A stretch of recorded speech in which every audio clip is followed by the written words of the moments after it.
이번 주 한 주 동안에 생긴 일 중에 서울시장을 맡고 있는 박원순 시장이 갑자기 극단적 선택을 행함으로 말미암아서 코로나 때문에 힘들어하는 저희 국민들에게 또 이중고 같은 그러한 짐을 가지고 있는 것 같아요. 그래서 자살하면 다냐, 이러한 논리와 오죽했으면 자살했겠느냐 논리가 대립이 되고요. 그렇게 비싼 돈을 들여서 5일장으로 장례를 지내야 되느냐, 국민의 세금을 가지고 그것이 맞느냐, 그래가지고 또 논쟁이 벌어지고, 하여튼간에 세상이 시끄럽습니다. 근데 이제 우리 기독교인이 가지고 있는 하나님의 선물이 있는데 그것이 성경이죠. 그래서 성경을 기준이라고 그러거든요. 캐논. 그래서 모든 것에 캐논이 된다. 기준이 된다. 그래서 성경이 기준이 돼야 되고, 성경이 기준으로 해서 맞는 거냐 틀리는 거냐 이렇게 우리가 해석을 할 수가 있어요. 그래서 성경을 가지고 있는 기독교는, 성경을 가지고 있는 그리스도인은 세상에 흔들리는 것이 아니라 세상을 바로잡을 수 있는 그러한 잣대를 가지고 있고, 그러한 세계관을 가지고 있고, 그러한 가치관을 가지고 있는 것이 교회인 줄로 믿습니다. 성경에도 미투보다 더 훨씬 무거운 죄를 지었던 아주 유명한 성경의 인물이 있죠. 그 사람이 다윗입니다. 다윗은 그 미투보다 더 큰 죄입니다. 살인죄까지 했습니다. 사실은요. 그런데 다윗은 자살하지 않았고 다윗은 회개를 했습니다. 누구든지 실수는 할 수 있습니다. 그러나 성경이 우리에게 요구하는 것은 자살하라고 가르치는 것이 아니라 회개하라고 가르쳐주는 줄로 믿습니다. 그래서 우리는 회개로 돌아가야 됩니다. 항상 회개로 돌아가려면은 거울을 봐야 내가 무엇이 문제인지를 알 수가 있는 것처럼, 캐논인 성경을 보면은 성경을 통해서 바른 길을 보게 되는 줄로 믿습니다. 오늘 우리가 자살에 대해서 한번 생각을 해볼 수가 있는데요. 자살을 까꾸로 하면은 살자예요. 맞죠? 예. 자살, 살자. 예. 자살할 용기 있으면 살아야 됩니다. 아멘. 근데 여러분, 요한복음 10장 10절에 보면은 이렇게 성경은 말하고 있단 말이에요. 우리 한번 같이 요한복음 10장 10절 같이 읽어보시죠. 시작. 도둑이 오는 것은 도둑질하고 죽이고 멸망시키려는 것뿐이요, 내가 온 것은 양으로 생명을 얻게 하고 더 풍성히 얻게 하려는 것이라. 여기서 도둑이라는 것은 사단을 말하는 겁니다. 예. 사단, 마귀, 귀신의 영입니다. 그래서 이 사단이 찾아온 것은 우리로 하여금 죽이고 멸망시키려는 것입니다. 그래서 자살은 사실 알고 보면은 사단이 시키는 일에 행동하는 거예요. 우리는 사단의 말을 들으면 안 되고 누구의 말씀을 가지고 살아야 돼요? 하나님의 말씀을 가지고 살아야 돼요. 그래서 정말 예수를 믿으면 믿을수록 내가 정말 예수를 잘 믿었구나, 내가 정말 교회에 잘 다니고 있구나, 내가 신앙생활하는 것이 너무 축복이구나, 이것을 시인하는 저와 여러분 되어야 될 줄로 믿습니다. 그런 중에서도 예신교회 다니는 것이 너무 참 행복하구나. 다 교회마다 행복하지만 특별히 예신교회에 뭐가 있어요? 하야통삼이 있어요. 할렐루야. 예. 오늘 맥추감사절입니다. 그래서 이 맥추감사절이라는 것은 하나님께서 선택한 이스라엘 백성들이 명절이 있어요. 우리도 명절이 있잖아요. 우리나라 명절은 사실 알고 보면은요, 그 명절이 많이 있는데 그 중에서 지금 지키는 명절이 있고 안 지키는 명절이 있죠. 뭐 정월 대보름 이런 거 옛날에 우리는 굉장히 정월대보름 아주 행사를 치렀어요. 네, 그 명절 같이 지켰어요. 근데 그 명절 중에서 지금 구정 명절하고 추석 명절이 제일 큰 명절이죠. 근데 이 명절을 가만히 생각을 해보세요. 이 명절은 누구하고 연관이 됐냐면은 신과 연결을 해요. 그래서 명절 때 반드시 해야 되는 게 뭐예요? 제사란 말이에요. 제사. 예. 이게 하나님께서도 이스라엘 백성을 선택을 하시고 하나님께 나가는 방법이 있는데 그것이 제사였어요. 하나님께 나가는 방법 제사가 번제, 소제, 화목제, 속건제, 속죄제 이런 제사 여러분들 성경에서 보잖아요. 이것이 제사예요. 그리고 그 하나님께 나가서 교제하는 그 교제의 방법이 절기예요. 교제하는 교제의 방법이. 그래서 유월절, 무교절, 초실절, 오순절, 나팔절, 속죄절, 장막절 이래가지고 7개의 절기가 있어요. 근데 그 의미가 있죠.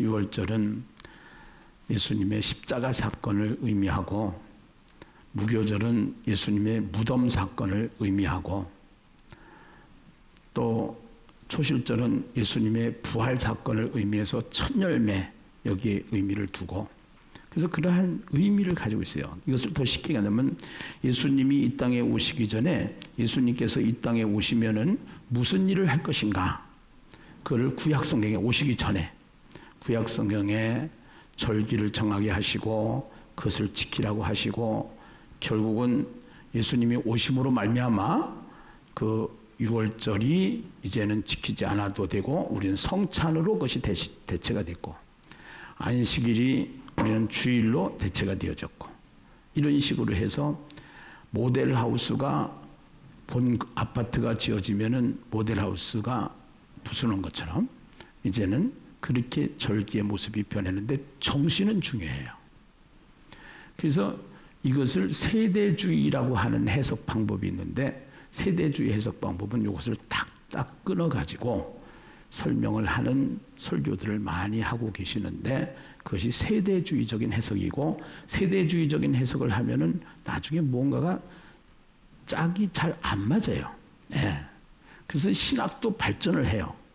그래서 신학이 발전해가지고 그것을 통으로 보게 되는데 통으로 보게 되면 그것이 뭐냐면은 예수님의 사건이 하나님의 나라라고 하는 통으로 보게 되는 거예요. 그래서 우리가 하나님의 나라가 내가 예수를 믿음으로 말미암아 하나님의 나라가 내 안에 이미 온 하나님의 나라가 되고 또 장막절 같은 이러한 절기를 통해서 우리는 죽으면은 어디에 가느냐? 이 땅에서도 천국을 누리지만 장소적인 천국이 있다라는 사실을 성경은 말하고 있기 때문에 아직이라고 하는 두 단어를 통해서 우리에게 하나님의 나라를 설명하고 있죠. 그래서 그 이미와 아직의 사이에 있는 하나님의 나라가 내 안에 임함으로 인해서 우리는 무조건 그 의미를 깨닫게 되면은 뭐가 나오냐면은 감사가 나오는 거예요. 예, 감사가. 여러분 6월절을 한번 생각을 해보세요. 이스라엘 백성들이 전부 다 저주의 세력이 탁 왔을 때 문 임방에 양의 짐승의 피를 바르면은 그 피를 바른 집마다 저주가 넘어가는 역사가 일어났잖아요. 결국은 우리가 예수를 믿음으로 말미암아 죄와 죽음의 문제가 해결이 되었고 지옥 형벌의 문제가 해결이 되어져서 하나님의 자녀가 된 것, 이 자체가 감사인 줄로 믿습니다.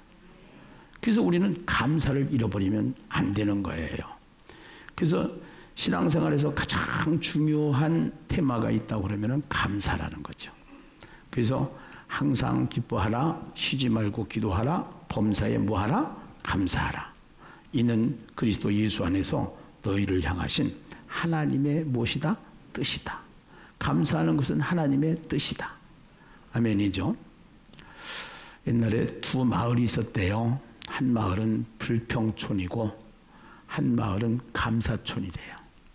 그래서 불평촌에 사는 사람들은 다 불평만 하는 거예요.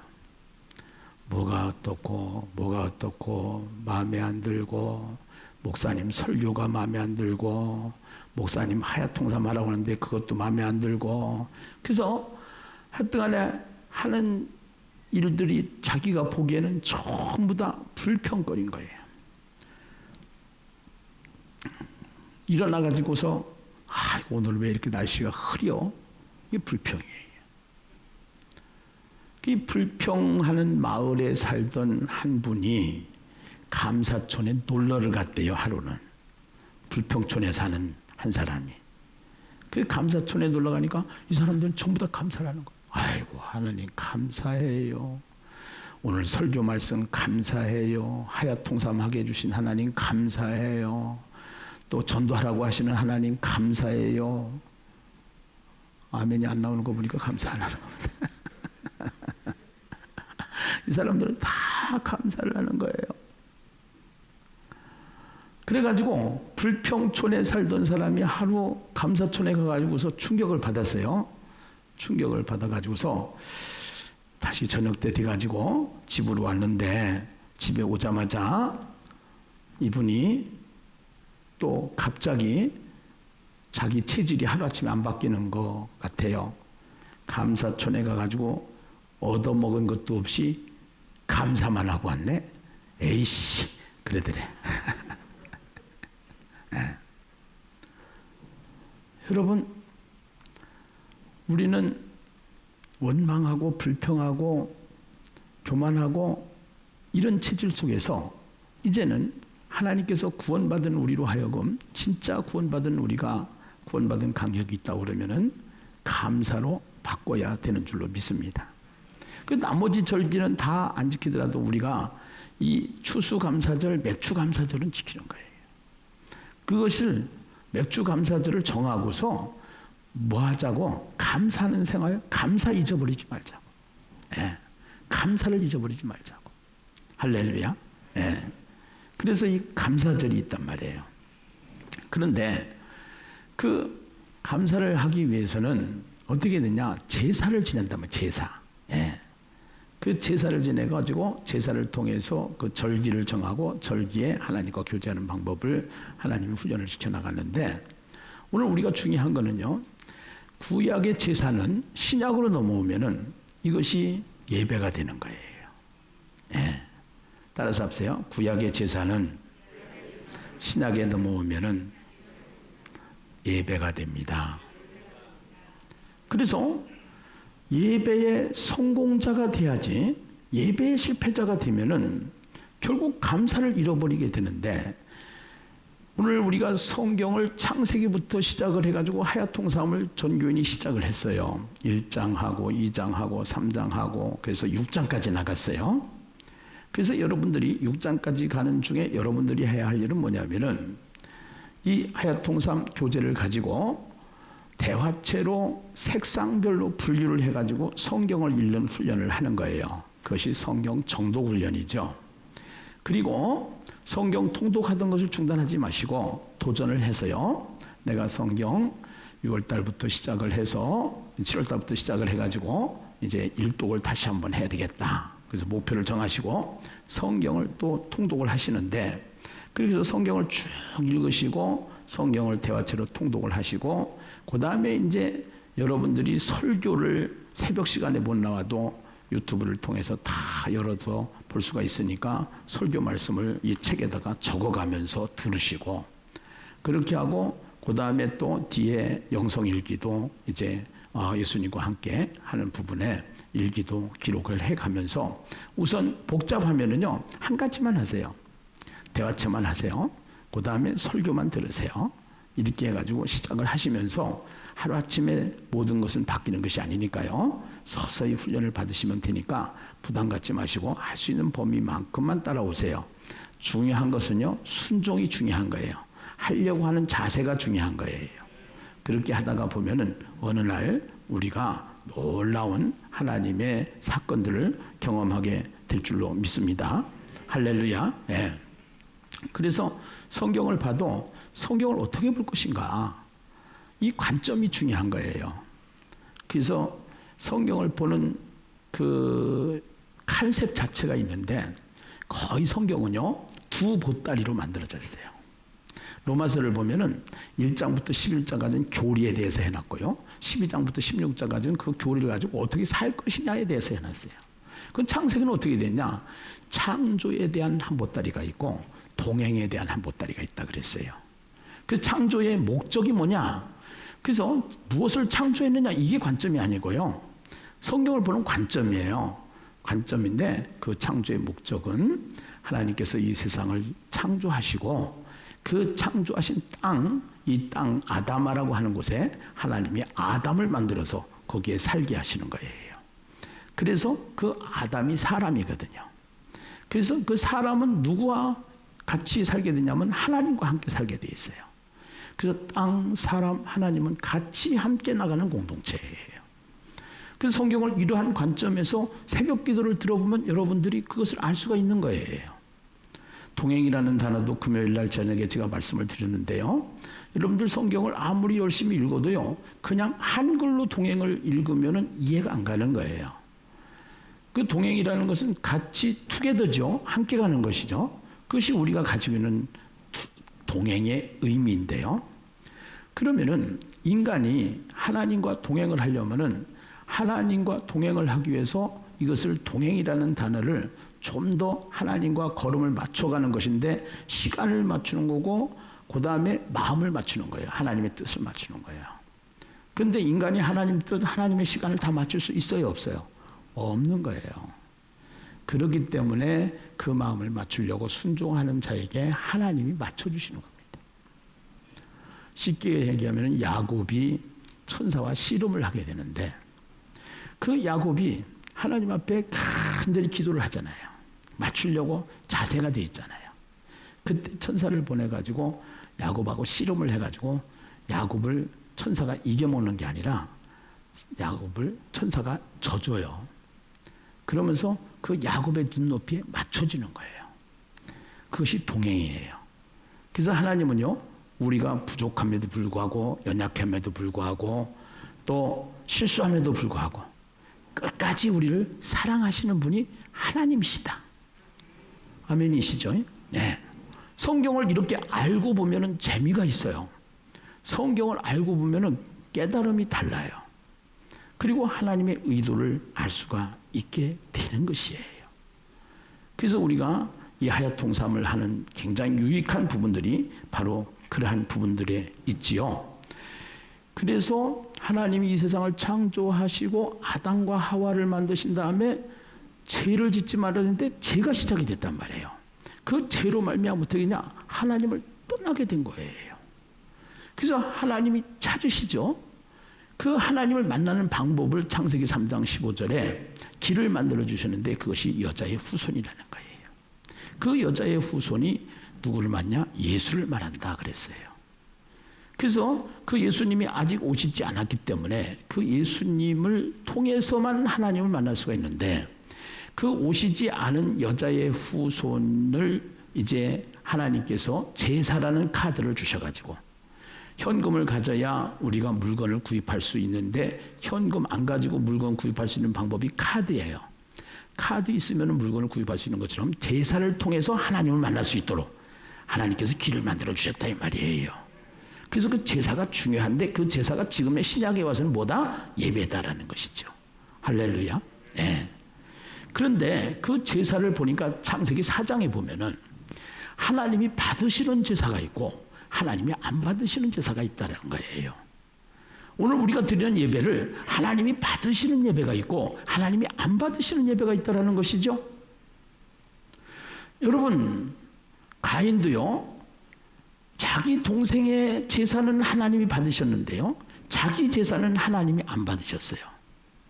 그래가지고 가인이 뿔따구가 나가지고, 뿔따구까지는 괜찮은데 아벨을 쳐 죽여버렸단 말이에요. 오늘 여러분들도 마찬가지로요, 내가 드리는 이 예배를 하나님이 안 받으신다, 안 받았다, 만약에 이렇게 됐다 이거예요. 그래서 이쪽에 분단은 하나님이 받으시는 사람들이 드렸던 예배고 이쪽에 분단은 하나님이 안 받으셨던 사람들이 드렸던 예배다. 가령 그런 거예요. 진짜 그런 게 아니고. 예. 그래서 나중에 뻔해요. 만약에 안 받으셨던 예배를 드렸던 사람들은 원망이 어디로 오냐면은 담임 목사한테 와요. 목사 잘못 만나가지고 내 인생 버렸다 이렇게 이래요. 예. 그러니까 내가 그 말 안 들으려고 여러분들한테 조금 강도가 세더라도 여러분들이 내가 이단으로 가는 얘기만 아니면은 순종하시면서 가는 것이 지도자이고 지도자에 대한 순종인 줄로 믿습니다. 그래서 하나님의 말씀을 우리에게 주셨기 때문에 그렇지요. 그래서 오늘 하나님이 받으시는 예배는 어떠한 예배가 하나님이 받으시는 예배냐? 성경은 우리에게 이것을 가르쳐 주는 거예요. 그래서 이 성경은 창세기만 있는 게 아니라 히브리서의 이 가인의 이야기, 이 예배의 이야기, 하나님이 받으시는 예배는 어떤 예배인지를 이 히브리서 기자를 통해서 풀어주는 거예요. 그래서 성경은 통으로 봐야 되는 거예요. 그래서 통독을 하시라고 그러는 거예요. 정독도 하시고 통독도 하시고 그렇게 해서 여러분들의 심령이 옥토가 되는 거거든요. 길가밭이 있고 돌짝밭이 있고 가시밭이 있고 옥토밭이 있어요. 근데 길가밭, 돌짝밭, 가시밭은 거기에 씨가 뿌려져도 자라지 않아요. 말씀이 떨어져도 자라지 않아요. 그러나 옥토가 되면은 30배, 60배, 100배가 자라는 거예요. 여러분들이 하야통삼을 해야 되는 이유는요. 옥토를 만드는 거예요. 아멘이죠? 그러면 거기서 30배, 60배, 100배가 자라게 되는 거예요. 아멘이죠? 할렐루야. 그래서 이 히브리서 11장 4절에 보니까 어떻게 예배를 드려야 하나님이 받으시는 예배를 드리느냐 같이 한번 읽어보시죠. 시작. 믿음으로 아벨은 가인보다 더 나은 제사를 하나님께 드림으로 의로운 자라 하시는 증거를 얻었으니 하나님이 그 예물에 대하여 증언하심이라. 그가 죽었으나 그 믿음으로서 지금도 말하느니라. 무엇으로 말하느니라? 믿음으로 말하느니라. 중요한 것은 하나님이 받으시는 제사 믿음으로 드려야 된다는 것이죠. 목사님 나 믿음으로 드리는데요? 다 그렇게 얘기할 수가 있어요. 그런데 11장 6절에 보면은 히브리서 11장 6절에 보면은 그 믿음에 대해서 그 믿음은 어떠한 믿음인가를 우리에게 알려주셔요.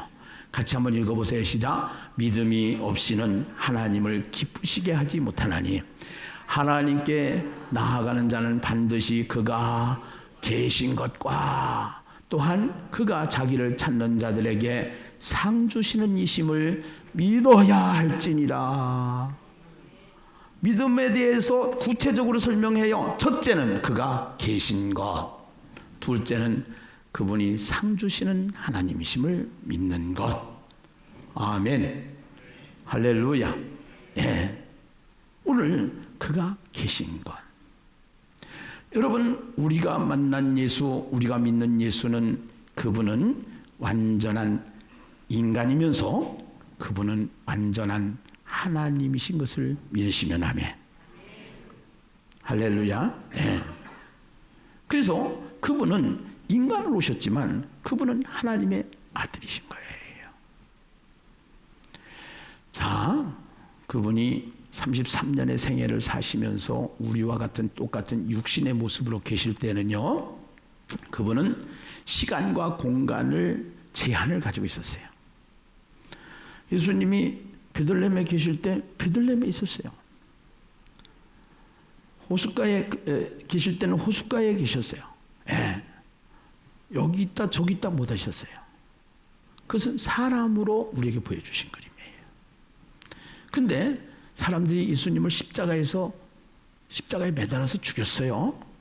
무덤에 장사했어요. 살아났어요. 살아난 다음에는요, 분명히 여기도 계시고 목양교회도 계시고 선교교회도 계시고 이렇게 나타나신 거예요.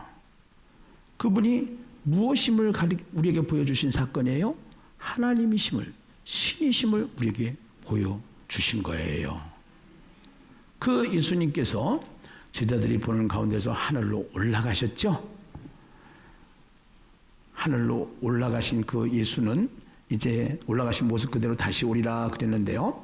그분은 이 땅에 부활하시고 나서 여기도 계시고 목양교회도 계시고 선교교회도 계셨던 것처럼 하늘에도 계시고 내 안에도 계신다라는 것을 믿으시면 아멘. 할렐루야. 그러니까 우리가 드리는 이 예배에 믿음으로 드려야 되는데 그 믿음은 그분이 계신 것과 할렐루야. 네. 안 보이니까 그냥 우리는 추상적인 신앙생활을 많이 한단 말이에요. 그래서 이거를 좀 더 구체적으로 실제적으로 신앙생활을 할 수 있도록 만든 것이 하야통삼의 예수님과 함께지요. 나는 24시간 예수님과 함께 살았습니까? 물론 못 살지요. 그러나 그러한 마음을 가지고 살겠다라고 하는 그러한 자세를 요구하는 것이죠. 나는 사람들 앞에서 예수님처럼 살았습니까? 물론 못 살지요. 그러나 질문하는 거예요. 예수님이 계신 것과 그 자리에 계셨느냐라는 것이죠. 부부싸움 할 때 예수님한테 물어보셨습니까? 계셨다라는 것이죠. 이것이 신앙이라는 것이죠. 이것이 예배라는 것이죠. 이것이 예수 믿는 것이라는 거예요. 그냥 우리는 추상적으로 예수 믿는다 이렇게 해놓고 예수 상관없이 사는 것은 그것은 예수 믿는 것이 과연 기냐 아니냐 굉장히 질문해 볼 필요가 있는 거예요. 나는 문제를 만났을 때 문제보다 예수님을 바라보았습니까? 예수님이 계신 것과 그 다음에 또 하나는 뭐였어요? 그 믿음의 문제를 다루면서 예수님이 계신 것과 또 그가 자기를 찾는 자들에게는 무엇 주시는 이심을? 상 주시는 이심을. 여러분 이번에 하야통삼 하면서 제가 강의했던 내용 중에 그 성경 암송을 시켜서 태교 학교를 열었다고 그랬죠. 그것이 주장문화세의 여운학 장로님이라는 분이 계시는데요. 2,000명 정도가 태교 학교를 입학을 해서 태교에 있을 때 성경 말씀을 암송하게 하고 성경을 읽게 하고 계속 성경을 묵상하게 하고 이렇게 훈련을 시켰어요. 근데 거기서 수많은 간증들이 나왔을 거 아니에요. 그래서 어떤 분은 첫해 때는 태교 학교를 못했대요. 성경 상관없이 임신해서 그 아이를 낳았다는 것이죠. 그리고 둘째 때 이 태교 학교를 만나서 이 아이에게는 성경 암송시켜주고 찬양해주고 이렇게 했는데 첫해 같은 자녀인데 태교 학교를 한 아이와 하지 않은 아이가 다르더라는 거예요. 이건 임상이에요. 한두 명도 아니에요. 2,000명 정도의 태교 학교를 통해서 수많은 사람들이 하는 간증이에요. 여러분 우리가 엄마 뱃속에 있을 때 이런 세상이 있는 줄 모르고 태어났어요. 태어나 보니까 이런 세상이 있는 거예요. 그 엄마 뱃속에 있을 때를 우리는 태생이라고 하고요. 그럼 태생의 시간에 성경과 함께 태교 학교를 했던 인생과 일생을 살아가면서 태교 학교를 했던 사람들의 모습에서 성품이나 모든 것이 다르더라는 거예요. 그럼 우리는 신앙생활을 하면서 24시간 예수님과 함께하고 예수님한테 물어보고 예수님과 동행하고 이렇게 해서 항상 그 예수님과 함께 사는 삶을 살았던 사람들의 영생이죠. 죽은 거로 끝나는 게 아니에요. 박원순 시장은 신앙이 없기 때문에 자살을 한 거예요. 절대로 신앙이 있는 사람은 자살을 안 해요. 죽음으로 끝나는 존재가 아니라는 거예요. 어떻게 알 수 있냐? 성경을 보면 알 수 있어요. 성경은 숱한 예언으로 되어 있어요. 그 예언이 지금까지 다 맞았단 말이에요. 그러면 죽어보지 않고도 우리는 어떻게 되는지 알 수가 있다라는 거예요. 성경은 죽은 다음에 심판이 있다라고 분명히 말하고 있는 거예요. 그리고 예수님이 재림할 때는 우리가 이제는 육체와 영혼으로 분리된 상태로 있다가 예수님이 재림하실 때 우리의 모습이 부활체로 나타난다는 거예요. 그 부활체로 나타나서 부활체로 영원한 세상에서 천국에서 살게 되는데, 그 천국에서 살게 될 때 영광이 다르다라는 겁니다. 오늘 부활체의 모습이었던 예수님은 빛의 모습이었습니다. 변화산에 가서서 그 예수님께서 빛의 모습으로 우리에게 보여줬던 것이고, 그 모습으로 이 땅에 40일 동안 계셨던 것이고, 우리가 나중에는 그 모습으로 변화되어지는 모습으로 우리가 영원한 천국에서 살게 되는데, 그 영광이 다르다라는 겁니다. 그래서 해의 영광이 다르고 달의 영광이 다르고 별과 별의 영광이 다르기 때문에 고린도전서 15장 58절에 15장은 부활에 대한 이야기를 전부 다 하면서 그러므로가 나오면 무엇을 친다? 세모를 친다. 항상 여러분들이 가지고 있는 성경과 하야통삼의 접속사가 나오면은 세모를 치시고 성경을 보면은 앞뒤가 구분이 돼서 딱 나오는 거예요. 1절부터 57절까지는 부활에 대한 이야기예요. 그러므로 부활이 있기 때문에, 부활의 영광이 다르기 때문에, 그러므로 사랑하는 형제들아 견실하며 흔들리지 말고 항상 주의 일에 더욱 힘쓰는 자들이 되라. 할렐루야. 이는 너희 수고가, 우리의 수고가 주 안에서 헛되지 않다? 헛되지 않기 때문에. 아멘이죠? 네. 우리는 이 영원한 천국의 삶, 하나님은 상 주시는 하나님이심을 믿고 신앙생활 해야 되는 것이 우리의 신앙생활이다 이 말이에요. 할렐루야. 오늘 그 믿음이 있는 자의 예배를 하나님이 받아주신다 이거예요. 네. 하나님은 가인과 아벨의 제사 속에 가인의 제사는 받지 않으시고 아벨의 제사는 받았는데, 그러면은 가인의 제사와 아벨의 제사의 차이가 뭐였느냐? 믿음의 문제였다. 그 믿음은 어떤 믿음이냐? 그가 계신 것과 그가 상 주시는 이심을 믿는 믿음이다라는 사실을 성경은 우리에게 말하고 있다라는 것이지요. 아멘입니까? 할렐루야. 예. 그래서 첫 번째는 믿음의 문제고요. 두 번째는 재물의 문제예요. 자, 첫째는 무엇의 문제? 믿음의 문제. 두 번째는 무엇의 문제? 재물의 문제. 그 4절을 보면은요, 4장 4절을 보면은 아벨은 자기도 양의 첫 새끼와 그 기름으로 드렸더니 여호와께서 아벨과 그의 재물은 받으셨으나, 5절에 보면은요, 가인과 그의 재물은 받지 아니하신지라 가인이 몹시 분하여 안색이 변하니. 자, 여기 재물의 문제인데요, 가인은 뭐 하는 사람이었느냐? 가인은 농사를 짓는 사람이었고, 아벨은 양을 치는 사람이었어요. 그래서 아벨은 양을 치는 사람이기 때문에 짐승을 드렸고요, 가인은 농사를 짓는 사람이기 때문에 곡식을 드렸어요. 그래서 곡식을 드렸느냐 양을 드렸냐가 문제가 아니고, 그 재물 이야기를 하면서 아벨과 그의 재물, 가인과 그의 재물 이야기했어요. 그러니까 재물이 중요한 거예요? 아벨과가 중요한 거예요? 과가 중요한 거예요. 사람이 중요한 거예요. 예배를 드리는 사람이 중요한 거예요. 예물을 드리는 사람이 중요한 거예요. 그래서 그 사람이 중요하다. 재물보다 더 중요한 것은 사람이다.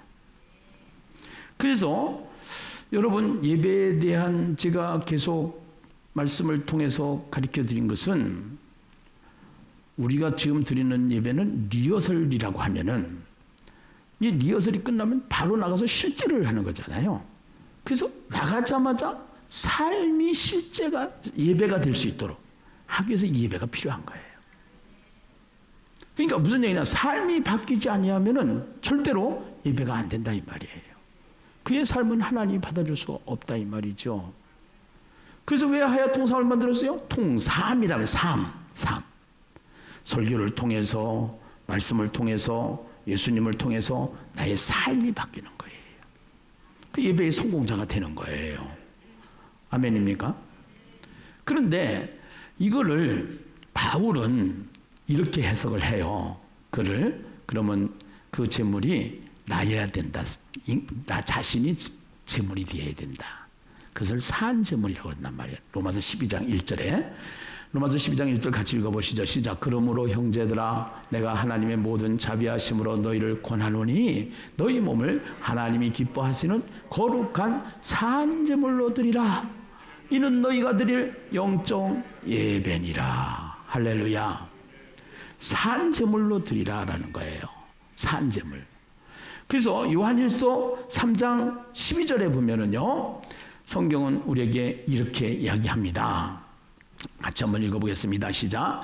가인같이 하지 말라. 그는 악한 자에게 속하여 그 아우를 죽였으니 어떤 이유로 죽였느냐. 자기의 행위는 악하고 그의 아우의 행위는 의로움이니라. 여기에 행위에다 동그라미를 주셔야 돼요. 행위. 예. 그러니까 믿음이라는 것은 행위와 같이 가는 거예요. 믿음은 삶을 말하는 거예요. 삶이 변하지 않는 믿음은, 삶이 변하지 않는 신앙은, 이것은 하나님이 같은 예배를 드려요. 예배를 드리는데 어떤 사람의 예배는 받으시고 어떤 사람의 예배는 안 받으신다 이 말이에요. 그러니까 그 재물이 중요한 게 아니라, 재물보다 더 중요한 것은 우리의 삶이다라는 것입니다. 예, 우리의 삶이 중요하다라는 것이에요. 아멘이죠? 예. 그래서 이 삶이 같이 동반되어져야 되는 것이 예배인 것을 믿으시면 아멘. 할렐루야. 예. 그러면서 2절에 보니까요. 2절에 보니까 로마서 12장 2절에 보니까 이렇게 말씀을 합니다. 같이 한번 읽어보시죠. 너희는 이 세대를 본받지 말고 오직 마음을 새롭게 함으로 변화를 받아 하나님의 선하시고 기뻐하시고 온전하신 뜻이 무엇인지 분별하도록 하라. 예. 이 세대를 본받지 말고 오직 마음을 새롭게 함으로 변화를 받아 하나님의 선하시고 기뻐하시고 온전하신 뜻이 무엇인지 무하도록 하라. 분별하도록 하라. 여러분, 정부에서 예배 드리지 마세요 그렇게 얘기하면은 드리지 말아야 돼요? 드려야 돼요? 그렇죠. 그게 분별이에요. 세대를 본받으면 안 되는 거예요. 아무리 총리 아니라 대통령이 얘기해도요, 우리는 하나님의 말씀에 의해서 가는 거예요. 하나님 말씀에 의해서. 예. 요번에 정세균 총리가 이제 교회에 밥 먹지 말아라. 그래서 오늘부터 사실은 밥 안 먹으려고 오후 예배를 7시 반에 정하긴 했어요. 일단은 정했어요. 근데요, 지금 모든 교단들이 성명세를 내고 난리가 난 거예요. 자, 그러면 우리가 이렇게 얘기를 해보자고요. 이 말이 맞는 말인지, 그렇게 하는 총리의 말이 맞는 말인지, 그럼 교회에서 밥 먹는 건 안 되고 2층 식당에 가서 밥 먹는 건 돼요? 아니, 우리 말 좀 해보자고요. 예. 여기 옆에 돈가스 가서 밥 먹는 거는 되고 식당에서 밥 먹는 건 안 돼요? 예. 말이 안 되는 이야기를 사람들이, 정치 지도자들이 하고 있다 이 말이에요. 그러나 정치 지도자들이기 때문에 우리가 일단은 순종하는 자세는 취한다 이 말이에요. 자세는. 예. 자세는 취하는데 결국은 우리가 이제 그것을 기독교 단체에서 이건 잘못된 논리다. 논리적으로도 안 맞는다. 예, 논리적으로도.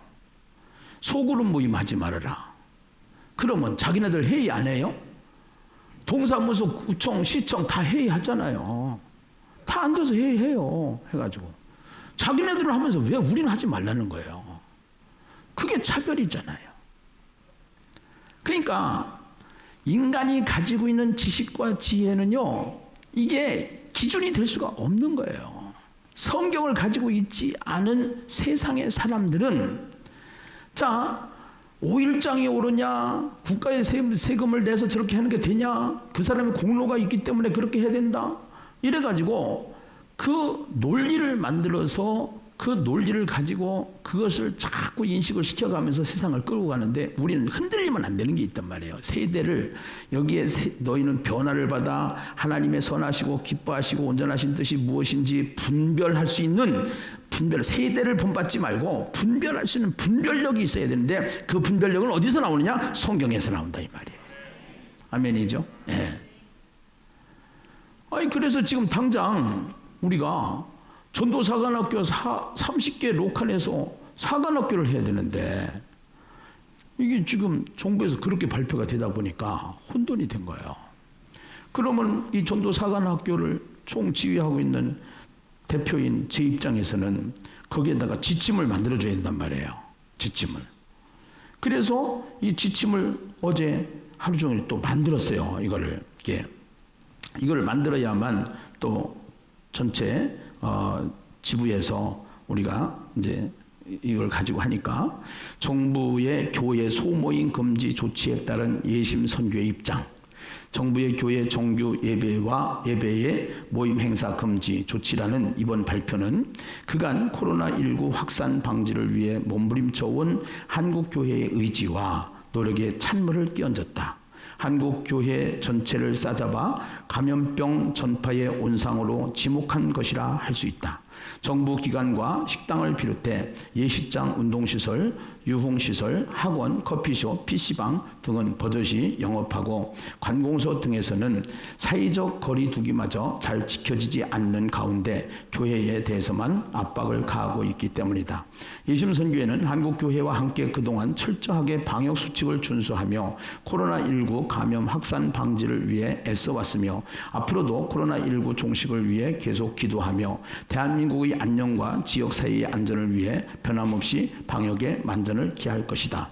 1. 복음은 역사적으로 핍박과 함께 가는 것이기에 우리의 복음 전파 사역은 중단할 수 없다. 2. 예심선교회는 국가의 입장을 존중하면서 보다 더 안전한 방법으로 복음 전파 사역을 진행하도록 최선을 다하기로 한다. 3. 예심전도 사관학교의 모임은 전도인 정규 예배로 대치하여 지역별로 진행하되, 국가가 원하는 사항을 지키면서 현장 모임과 온라인을 병행하여 진행한다. 4. 현장 전도 훈련은 피켓 전도, 거점 전도, 인사 전도 또는 청소나 방역 전도 등으로 대체한다. 5. 조별 소그룹 모임은 카톡이나 줌으로 대체하여 진행한다. 6. 개교의 전도는 카톡, 모바일 전도를 통한 문자나 편지 전도를 적극 권장하여 진행한다. 그리고 현장 전도는 인사 전도, 피켓 전도, 예침 전도, 찬양 전도, 거점 전도 등 비대면 전도에 집중한다. 7. 전국 지부에서 전도 사관학교 모임이 어려운 로컬은 본부에서 진행되는 실시간이나 유튜브를 통하여 진행하기로 한다. 진리는 바꿔지면 안 되는 거지만 방법은 바꿀 수 있는 거예요. 네, 방법은. 예수가 그리스도라는 사실은 바꾸면 안 되는 거예요.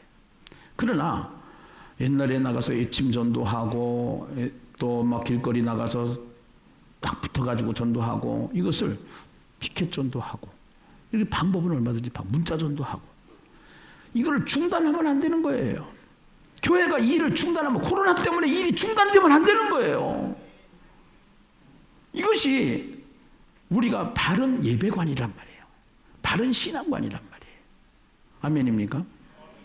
여러분, 고난은요, 이 안에 성도들의 신앙을 순금으로 만들기 위한 하나님의 방법이라는 거예요. 그리고 분명한 것은 가라지와 이 곡식이, 이게 열매가 이게 나눠지게 돼 있어요. 네. 그래서 이런 때일수록 정신을 똑바로 차리고 하나님이 받으시는 예배, 하나님께 드려지는 예배자로 살아야 될 줄로 믿습니다. 할렐루야. 네. 그래서 주일날 오늘 오후 예배를 드리는 것도, 이제 일단 우리는 세상에 속했기 때문에 그래도 총리가 발표를 한 거니까 일단은 우리가 대처는 해줘요. 거기에다가. 예. 만약에 예배를 못 드리게 한다면 그건 죽었다 깨도 안 되겠죠. 해서 뭐 비대면 예배 방법이라도 드려 가지고 예배를 드리는 것으로 하겠죠. 해서 예. 세 번째는 자 첫째는 무엇의 문제였어요? 금방 잊어버리셨죠? 예. 그 잊어버려야 제가 또 설교를 잘 할 수 있어요. 예. 그다음에 두 번째는 무엇의 문제예요? 무엇의 문제? 재물의 문제. 예. 재물의 문제. 그 다음에 세 번째는 재물의 문제인데 재물이 아니라 자신이라는 거죠. 예배를 드리는 사람의 삶이라는 것이죠. 그 다음에 세 번째는 따라서 합시다. 양심의 문제. 예. 그래서 이 양심의 문제라고 하는 것은 조금 이제 설교를 하면서 지금 제가 이렇게 용어가 구상이 그렇게 됐는데 이제 쉽게 얘기하면 이런 거예요. 가인은 원어로 보면은 단수로 예배를 드렸고요. 아벨은 복수로 드렸어요. 그래서 아벨은 척박한 땅에서 농사를 지었고 가인은 장자권이 있었기 때문에 큰 은혜를 받은 사람이었고 그렇게 하면서 계속적으로 이렇게 예배를 드리냐 한 번 예배를 드리냐 자기가 마음날 때만 다 예배를 드리냐 이건 굉장히 중요한 거예요. 그래서 그래가지고 이것을 어디 가서 답을 찾으면 되냐면은 요한복음에 가서 답을 찾으면 돼요. 요한복음 4장에 보면은 예수님께서 사마리아의 수가성 여인을 찾아가요. 그래서 이 여인은 참 모든 것이 너무나도 초라하고 죄 가운데서 진리를 못 찾고 진리를 못 만나가지고 헤매던 사람인데 근데 예수를 만난 거예요. 그래서 그 예수님이 다가가지고 전도하는 방법이 있었잖아요. 물 얘기를 하잖아요. 그래서 내가 주는 물은 물 한 바가지 주셔. 왜 당신이 물 달라고 합니까? 예. 내가 주는 물은 영원히 목마르지 않는 물이 있다. 그게 뭡니까? 생수다. 그것이 뭐예요? 그러면서 내가 생수다. 내가 예수다. 내가 메시아다. 깜짝 놀라는 거죠. 그때 이 메시아를 만난 이 수가성 여인이 첫 번째 질문이 뭐냐면은 예배의 문제예요. 예. 예배를 어디서 드려야 되는 거예요? 예배를 어떻게 드려야 되는 거예요? 그러니까 이때 예수님의 답변이 그런단 말이에요. 예배는 장소의 문제가 아니다. 예배는 영과 진리로 예배를 해야 된다는 것이죠. 아멘입니까? 네. 영과 진리라는 것은 성령과 말씀으로 예배를 드려야 된다는 거예요. 성령과 말씀으로. 그래서 우리는 이 말씀이 있으면서 말씀을 지식화로 되는 게 아니라 그 말씀을 믿음으로 계속 하나님의 말씀으로 우리가 지금 하야통삼을 하면서 대화체로 성경을 읽는 것은 하나님의 소리를 들으라는 거예요. 하나님의 음성을 들으라는 거예요. 이걸 공부로 하면은 여러분 신학과요. 신앙이 다르고요. 그 다음에 신학과 신앙이 있는 교육과 그 다음에 학교 교육이 달라요. 학교 교육은 지식만 전달되면 돼요. 그런데요, 신학과 신앙이 있는 신학교육은 또 신앙생활은 뭐가 다르냐? 거기에 하나님의 성령이 역사하시는 거예요. 네, 성령. 그래서 그 하나님의 영이 내 안에 같이 함께 하는 것을 느끼는 거예요. 인격이에요. 인격. 네, 인격. 어린 아이들이 부모님이 손이 꼭 필요한 것 마냥 덴번에 사고 쳐요. 아이를 키우는 부모들은 알잖아요. 그때 부모님이 눈동자를 뗄 수가 없어요. 사고 칠까 봐. 하나님이 안 보이지만 우리에게 눈동자를 떼지 않고 계시는 분이에요. 네. 그 아이들이 그 엄마하고 소통하는 방법이 있어요. 부모하고 소통하는 방법이 있어요. 말하는 거죠. 네. 또 부모님 말을 듣는 거예요. 그 말을 들을 때 실감이 나는 거예요. 오늘 하나님의 말씀을 계속적으로 우리가 들어야 될 이유는 그 말씀을 들어야 되는 이유는 그 말씀을 들을 때 성령이 보이지 않는 하나님의 영이 내 안에서 또 나와 함께 하신다는 것을 느끼기 때문에 그런 줄로 믿습니다. 아멘입니까? 네. 그래서 요한복음 4장 23절에 보면은요, 이렇게 얘기를 합니다. 주님이 그렇게 질문했던 하나님은 영이니 예배하는 자가 영과 진리로 예배할지니라, 그렇게 4장 24절에 말씀을 하시고요. 4장 23절에 보면은요, 자 같이 한번 읽어보실까요? 시작. 아버지께 참되게 예배하는 자들은 영과 진리로 예배할 때가 오나니 곧 이때라. 아버지께서는 자기에게 이렇게 예배하는 자들을 찾으시니라. 여기 보면 예배할 때가 오나니 곧 무슨 때라? 이때라. 이때라. 이때라. 이건 영원한 현재를 말합니다. 우리는 성령과 말씀으로 함께 예배를 하는 사람이 되어야 되는데, 이 말씀이, 그래서 여러분들 우리가 하고 있는 일이 뭐예요? 말씀을 묵상하라는 거잖아요. 이 하약동산을 통해서 하루 종일 말씀을 한 단어를 붙잡고 묵상하면서 살아라. 한 절을 붙잡고 묵상하면서 살아라. 그 말씀을 묵상하면서 살아라. 노아는 당대의 의인이요 완전한 자라, 하나님과 동행한 자라, 이런 말씀을 딱 붙잡고, 그래 맞아, 노아처럼 사는 거야. 그 의인이라는 얘기는 설교를 들어보니까 완전한 의인이 아니라 상대적인 의인이야. 다른 사람들보다도 더 차별 있는 삶을 살았던 사람. 예. 완전한 자라는 것은 모든 것이 다 완전한 게 아니야. 다른 사람들보다도 비해서 완전했던 사람. 설교를 들어야 이 말씀이 들려요. 말씀을 깨달아요. 그러니까 이 설교 말씀을 새벽에 설교를 하는 것을 여러분들한테 영상으로 자꾸 보내고 음성으로 보내고 또 유튜브로 보내고 하는 이유는 다, 그리고 또 책 만들어서 여기다 적으라고 하는 이유는 다 이유가 있는 거예요. 여러분들이 아직 익숙하지 않기 때문에 잘 안 되는 것 제가 알아요. 그러나요, 모든 습관은 하루아침에 되질 않아요. 여러분들의 순종이 필요한 거예요. 그러나 이 순종할 때는요, 놀라운 역사들이 일어나는 거예요. 네, 놀라운 역사들이. 그래서 아버지께 참되게 예배하는 자들은 영과 진리로 예배할 때가 오나니 곧 이때라, 그렇게 하면서 요한복음 4장 28절 29절에 보면은 이 수가성 여인이 어떻게 바뀌느냐, 요한복음 4장 28절 29절입니다. 함께 읽어보시겠습니다. 시작. 여자가 물동이를 버려두고 동네로 들어가서 사람들에게 이르되 내가 행한 모든 일을 내게 말한 사람을 와서 보라. 이는 그리스도가 아니냐 하니. 자, 주님을 만났어요. 참된 예배자가 무엇인지를 알았어요. 거기에 나타나는 반응이 뭐예요? 와보라. 따라서 합시다. 와보라.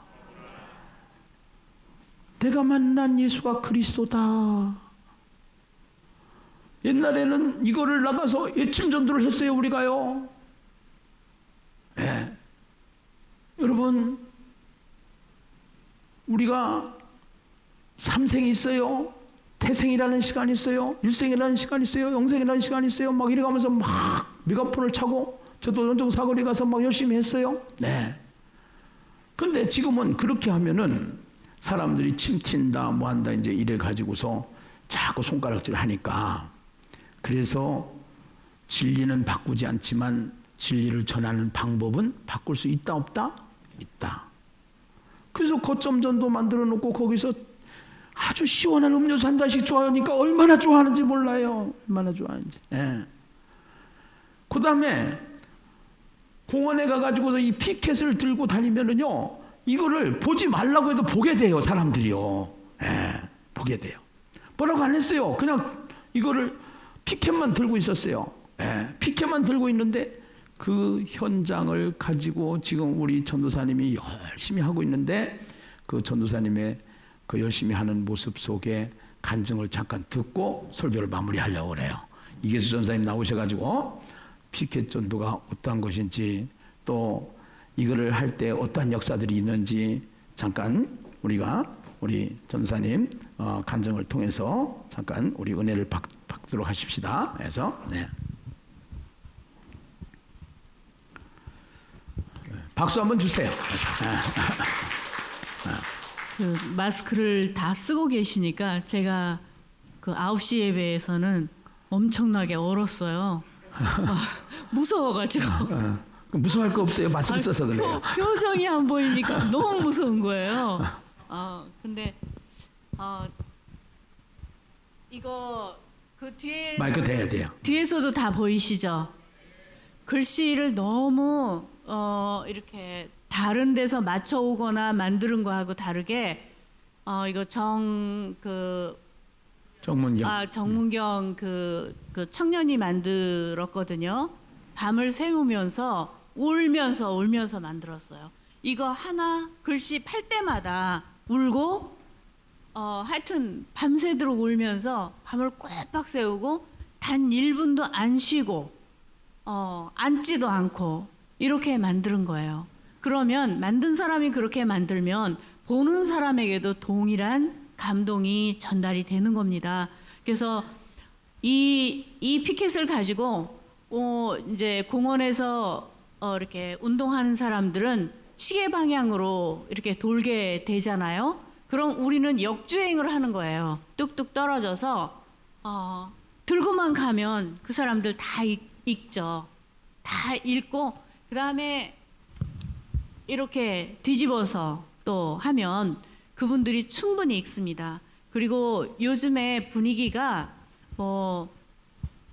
처음에 코로나 이렇게 발생했을 때하고는 너무 틀려요. 처음에는 엄청나게 차갑고 말을 붙일 수가 없었는데 지금은 그렇지 않아요. 지금은 거점에서도 아주 부드럽게 이렇게 전도를 할 수가 있습니다. 그리고 하나님께서 이렇게 마음을 좀 만져주신 것 같아요. 이런 어려운 상황에서도 전도를 하려고 하는 우리의 그 의지 때문에 그런 것 같습니다. 일주일에 한 번 30분이건 10분이건 나오셔서 한 번씩 이렇게 피켓만 들고 도르시면 되세요. 그리고 그러면 우리가 말하지 않고 우리가 옷 입거나 띠띠지 않아도 그분들이 이제 이렇게 읽고 마음에 새기게 될 것입니다. 그런데요, 그 준비물은 있어야 될 것 같아요. 명함전도하고 그리고 그 메모지나 볼펜 같은 거를 준비했다가 또 반응을 보이시는 분들에게는 언제 저희가 그 전화번호랑 이런 그 메모할 것들을 이제 준비하고 그리고 지금 그런 상황이 발생이 되면 안 되겠지만 언제 이렇게 자유롭게 우리가 전도를 할 수 없을 때가 올지도 모릅니다. 그렇기 때문에 이수복 권사님은 늘 얘기를 할 때 우리가 후회를 남기지 않을 수는 없지만 결정적인 후회를 남겨서는 안 됩니다. 그거를 꼭 얘기를 해요. 그래서 지금 이렇게 자유로울 때 우리가 전도를 하지 않으면 나중에 얼마나 후회를 하게 되겠어요. 그러니까 지금 이렇게 자유롭게 전도하실 때 나오셔서 동참하시고 70인 전도대라는 것은 꼭 누가 정해져 있는 것은 아닙니다.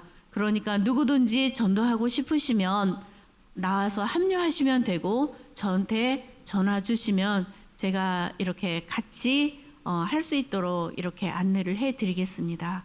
고맙습니다. 예, 감사해요. 네. 결국은요, 예배에 성공하게 되면은 주님을 만나게 되면은 우리가 반응하는 게 있잖아요. 기쁨이 오면 웃음이 나오잖아요. 기쁨은 본질이고 웃음은 현상이에요. 우리 안에 주님을 만나서 바른 예배가 형성이 되면은요, 전도를 하게 돼 있어요. 예, 여기까지 가야 되는 거예요. 전도를 너무 오염되게 생각을 해서 그러는데 여기 교회 이름 안 썼잖아요. 말씀을 전하는 게 전도예요. 나가기만 해도 주님이 기뻐하시는 것을 느껴요. 이것은 중단되면 안 되는 거예요. 교회가 이것을 중단하면 안 되는 거예요. 교회에 세워진 목적이 이거고 교회가 해야 될 사명이 이거기 때문에 바른 예배의 성공자가 되어야 될 줄로 믿습니다. 할렐루야. 지금 우리 여름 수련회를 준비하고 있는데요. 이번에 수련회도 못하게 했거든요. 그러면 사이버 수련회 하면 될 거 아니냐 내가 그랬어요. 예. 사이버로 다 하겠다 해가지고. 예. 그것도 방법이에요. 여러분 중요한 건 세상이 못하게 한다고 해서 하나님이 하라고 하는 것을 못하면 안 되잖아요. 이것이 우리가 신앙인 거예요. 이거는요. 예. 그 신앙생활이 굉장히 중요한 거예요. 그렇다고 정부하고 싸움질하라는 게 아니에요. 예. 우리는 우리가 가야 될 길을 가야 되는 거예요. 그것을 세상이 막는다고 해서 그것을 안 가면 안 되는 직무유기죠. 사실은요. 예. 그래서 우리가 수련회 준비를 하면서 지금 전국 투어를 이로 목사님하고 이상철 목사님하고 몇 분들이 지금 투어하면서 영상 준비를 하느라고 간증을 다 취재를 하는데 전국에서 예심하는 교회들은 지금도 전도가 된다라는 거예요. 이게 중요한 거예요. 이게. 예. 지금도. 예신교회도 전도가 되고 있잖아요. 할렐루야. 예. 전도가 되고 있어요. 결국은요. 전도가 목적은 아니에요. 전도를 해서 부흥이 목적이 아니에요. 내 영이 사는 거예요. 이것은 우리가 해야 될 삶인 거예요. 전도를 하나의 의무로 여러분들이 자꾸 담임 목사님이 전도 강사라서 우리를 괴롭힌다 이런 생각은 하들들 마세요. 예. 그건 잘못된 성경관이고 잘못된 예배관이에요. 모두가 다 바른 예배자가 되어서 감사가 항상 넘쳐서 예수님교회가 감사촌이 되시기를 주님의 이름으로 축원합니다.